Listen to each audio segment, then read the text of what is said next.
Cuando la evidencia y la información del ADN juegan un papel tan importante en la ciencia y tan prominente en los medios, creo que es normal que la gente se pregunte qué es lo que nos dice el ADN en cuanto a la autenticidad del Libro de Mormón.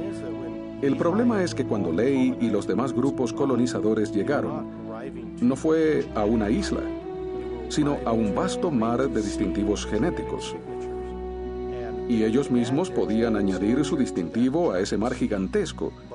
Pero, dado lo que sabemos en cuanto a la dinámica de población, es probable que su distintivo original se haya diluido. Y entonces uno queda librado a la tarea de detectar una señal que desde el principio ya era muy débil y que se va diluyendo a través de largos periodos. Hay 3 tipos diferentes de ADN que empleamos en la genealogía molecular. Uno es el ADN mitocondria, el cual lo heredan estrictamente las madres. La línea paterna se puede trazar valiéndose del cromosoma Y. Yo tengo 5 hijos y ninguno se parece entre sí, ni actúan de la misma forma, aunque cada uno tiene la mitad del ADN de la madre y la otra mitad del padre. Pero recomponer el ADN hace que cada persona sea única, y cada recomposición es única también. Y eso hace muy difícil trazar historias específicas, historias de linaje a través de múltiples generaciones. En el sistema de ADN de cromosoma Y, que solo los hombres poseen y que heredan del padre, hay mucha menos o ninguna recombinación. Así que es considerablemente más fácil recobrar información genealógica de ellos. Pero aún ahí hay límites, y estos parecen detenerse hace más de 2.500 años.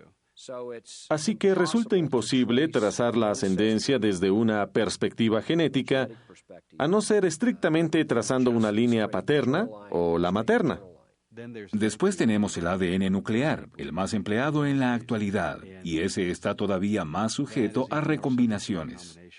En casos de criminología donde se usa el ADN, básicamente se trata de comparar ADN. Está el ADN de la escena del crimen y el ADN de un sospechoso, o posiblemente más de uno. Y lo que se trata de hacer es comparar el ADN de un sospechoso con el ADN de la escena del crimen, lo cual es muy distinto a lo que tenemos con el caso de Lehi en el Libro de Mormón. No contamos con el ADN del sospechoso ni el de la escena del crimen, y aún así tratamos de llegar al mismo tipo de conclusión. A modo de cálculo, cuando la familia de Lehi llegó al Nuevo Mundo, probablemente consistía de menos de 100 personas, tal vez cerca de unas 50.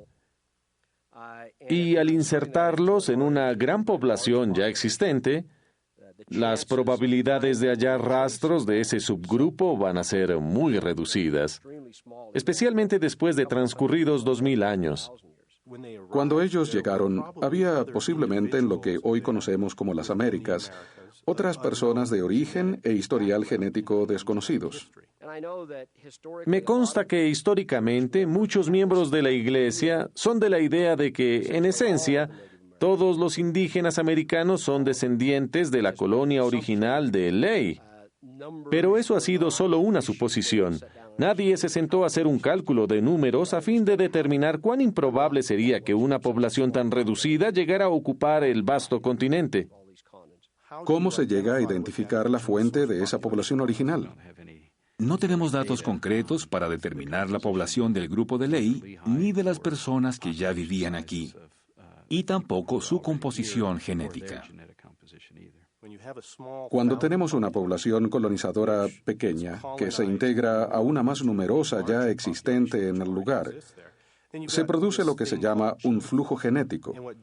Y ese flujo genético diluye la señal original y eso acontece por medio de variados mecanismos moleculares, entre ellos la recombinación de ADN.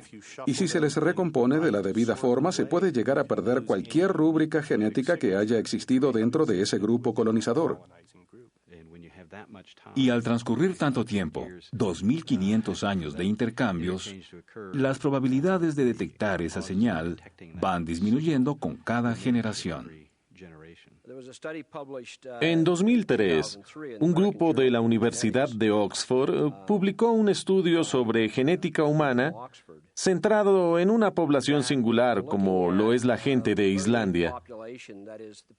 Los islandeses cuentan con una buena genealogía por los pasados 300 años. Pero sucede que después de unos 150 años, la mayoría de la población, un 90%, desciende solo del 25% de la población ancestral.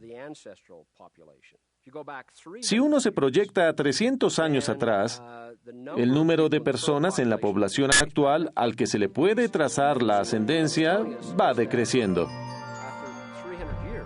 Lo que eso nos indica es que después de 300 años, a gran parte de una población actual, aún en un grupo que se reproduce rápidamente, se le puede trazar la ascendencia a un reducido porcentaje de la población.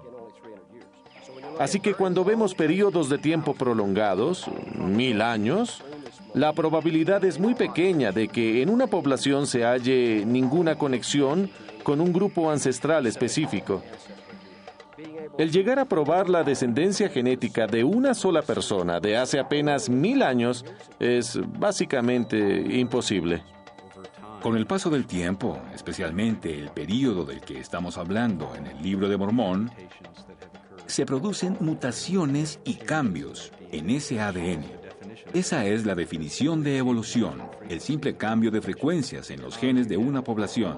Dado que hay diferentes grupos que entran y salen, también hay civilizaciones en estado de extinción.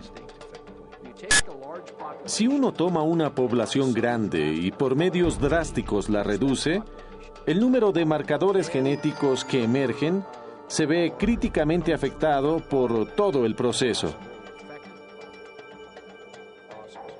Así que, a modo de ejemplo, en el 1500 después de Cristo, aproximadamente después del descubrimiento de América, la población en este continente llegaba a varios millones. 100 años después, esa población, dependiendo de donde uno mire, se vio reducida desde un 80% hasta un 95%.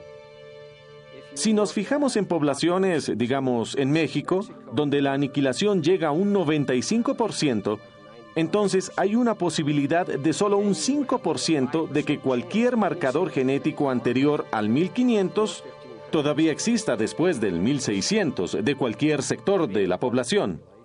Después tenemos otras inmigraciones de europeos y de africanos que producen una mezcla en la conglomeración de genes y cambian sus frecuencias. Después del descubrimiento de América, se ve un vasto flujo inmigratorio, y la primera oleada que llega son casi en su totalidad hombres.